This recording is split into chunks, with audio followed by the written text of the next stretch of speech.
Welcome back to Debrief. Many of us know Iran only as a nation under strict theocracy. The supreme leader calling all the shots, a nation high up on the U.S. list of state sponsors of terror, a regime calling for the destruction of Israel, and lately the subject of a lot of threats from President Donald Trump. But others might remember a completely different reality. Iran under the Shah before the 1979 revolution. An Iran close to the U.S. and the Persian Gulf states and with working ties with Israel. Reza Pahlavi is the eldest son of Iran's late Shah. He's been living in exile since the revolution and is joining us now from our studios in Washington. Mr. Pahlavi, thanks very much for being with us. Hello, Nurit. Good to be with you. So I want to start off asking you about President Trump, who just left the Middle East, his tour obviously in Riyadh, Jerusalem, and Bethlehem. If it wasn't clear before, President Trump drew a very clear line in the sand, an alliance with the Sunni Arab states and against Iran. What is your take on this new American policy? Well, I think that if you compare it to his predecessors, be it the Democrats or the Republicans, who pretty much were either flirting with the regime or trying to contain it, we see a departure from that position. The way I interpret it is that this president seemed to understand that there has to be a solution beyond remaining strictly focused on the regime itself, that it is time to talk about the people as the element of change and therefore adopt the policy to what can be done to bring about a fundamental change. It won't happen at the hand of the regime, therefore it has to happen at the hand of the people. And I hope that the discourse of not just the United States of America, but the countries in the region and the rest will be this understanding that the Iranian people are the factor for change, and it's about time we focus on them rather than the regime. Can this new policy, though, set the United States on a greater collision course with Iran, or you think perhaps the opposite? Well, the collision course, as you put it, is with a regime that doesn't seem to want to abandon its behavior. And I think it's about time, in order to avoid, in fact, any kind of confrontation, to facilitate a change in a non-violent way by helping the Iranian people overcome this regime by means of civil disobedience, coupled with smart targeted sanctions that will further cripple the regime and force it to retreat and ultimately collapse. All of this within a controlled implosion and a transition that will lead to, hopefully, a democratic outcome. So specifically, when you mentioned civil disobedience and you mentioned that the regime that changes, of course, not going to come from this regime, what, first of all, would your message be to President Trump, how to step forward in bringing about that shift you describe inside Iran? You have to understand the dynamics of change in Iran within the scenario that I propose. The most important component of this change would be the tacit cooperation of the existing military and paramilitary forces in this scenario of change. At the current time, they are in sort of no man's land.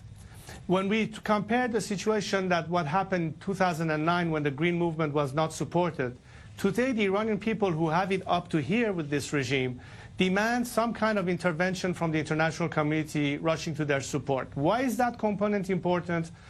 Because, as you can realize, it is very difficult to overcome extremely repressive regimes by simply relying on peaceful disobedience. It has to be, at some point, an element of protection for the people. Now, this element of protection can only come from the military and paramilitary forces. I'm not saying that all of them will come in, but a great majority of them will join with the people if they know that they can survive beyond this regime in the future. They'll have a place in the future. They can rejoin the people and, in fact, become their protective shield should the remainder of the regime try to pursue a policy of genocide like Bashar Assad did against his own citizenry, and at the same time not be in no man's land. We know what we have to do as Iranians, and we won't want to depend on anybody else. All I'm trying to tell you is that our job will become much easier and much less blood will be shed if we have the tacit support of the international community with a policy not of behavior change of the regime, but of a regime change in favor of the Iranian people. Do you think, would you like to see the United States or any other member of the international community actually play an active role in regime change? Yes, simply because the values that we share are common. The Iranian people, who have nothing to do with this regime, have the same values, pursue the same goals, have the same aspirations, have the same dreams of every citizens that live in free countries. They want to have their freedom of religion. They want to be respected irrespective of their ethnicity, gender bias, or political orientation. Women want to be equal to men. People simply want to live. They want to have an opportunity to have jobs, to earn a living, to afford to get married, to live in security and peace within the country and with others, with our neighbors, with anybody else in the world. The only thing that stands in our way is this regime. Mr. Pahlavi, and all we are asking for the world to say is to support us in this quest.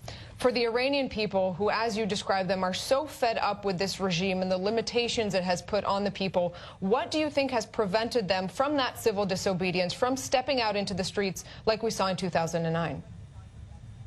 Well, there were two things that happened in 2009.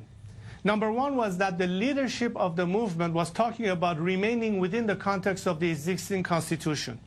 Point number two is that the people on the streets were demanding the change, and at the time when the administration could have been in support, the leadership of the Green Movement rejected the need for any outside support, which pretty much lets the people hang high and dry. This time, I think people are saying, we are going to brave the street when the time comes, of course, provided that we have the assurance that we will have tacit support, and the leadership this time is not going to not ask for external support. And again, I'm saying support. I'm not saying intervention. I'm saying support in the sense of moral support, in terms of information, in terms of access, or any kind of reinforcing and empowerment of our civil society at home. The rest of us who are active inside and outside Iran, human rights advocates, political activists, know what they need to do. And of course, I in particular am working on a variety of scenarios that will lead us from the phase in which we are today, and also focusing on the transition to the next system, the kind of planning that needs to be done, the kind of organizations that have to be supported, so that we have the smoothest possible transition to a parliamentary secular democracy. Reza Pahlavi, stay with us. I want to get closer into that particular vision for a future democratic Iran. Stay with us. We'll be right back, going out for a quick break. Go ahead.